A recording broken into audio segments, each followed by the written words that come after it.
what type of reactions did you guys get? Pedro, maybe start with you. When you showed up, you had a mandate to basically change the culture of the company as part of the effort to save the company.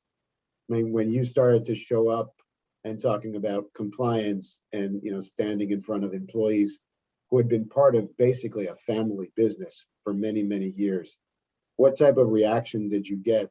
And how did that translate into some of the challenges that you may have faced? Yeah, I think I'll go back to what Facu said about being there. We put a lot of emphasis in when we designed the first set of training sessions. We made a very, very conscious decision on doing that in-person training. So we knew we could do virtually. We could use some of the providers that would help us in doing that, and we actually do that. Through the process and while we mature as a program, we implemented that. But at the very beginning, we thought we need to go there in person and look at the guys' eyes ourselves and tell them what we wanted to do, and that we counted on them to do it. We couldn't do it by ourselves. Compliance. We have a saying: compliance is everybody. Compliance somos todos. That's what we say, and we started developing that idea in the company.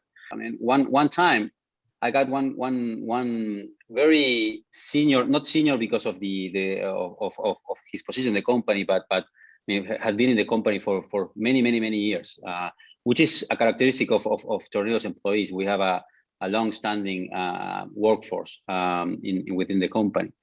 But this guy came over and said, "Listen, Pedro, I want to thank you. Just the fact that you talked to us, directly to us, that you looked us in the eyes and you told us what the company expected from us." I can't remember, in 15 years I have been in the company, never ever had anybody other than my direct boss, and only specifically with the work that I needed to be done, what the company told me, what the company expected from us in terms of performance, in terms of culture, in terms of what we needed to do.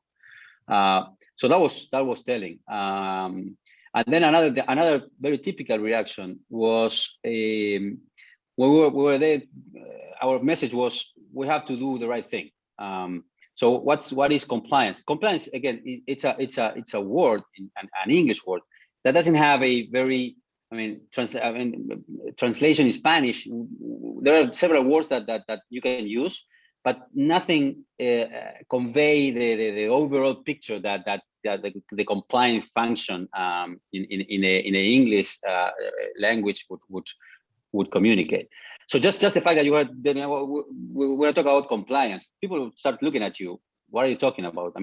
Most of these guys don't even speak English. So even if they knew what the English word meant, they probably wouldn't get it. So we talked about, let us do the right thing. And a lot of people, most of the people, would look at us and say, listen, I've been doing the right thing since I got here. Why are you telling me this? Is there any suspicions that I'm not doing it? Even people got offended. Are you implying that I'm not doing the right thing? That I didn't do the right thing, or that I have to do something different? Because I think I'm doing the right thing. So it was again. So no. Of course I know that. But again, trying to this idea that Facu expressed about communicating and letting people understand that what we wanted to do was excellent. That's what we need. We need that to continue doing what you were doing.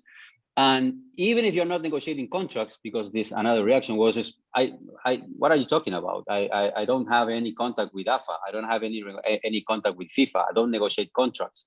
I don't do any of that stuff.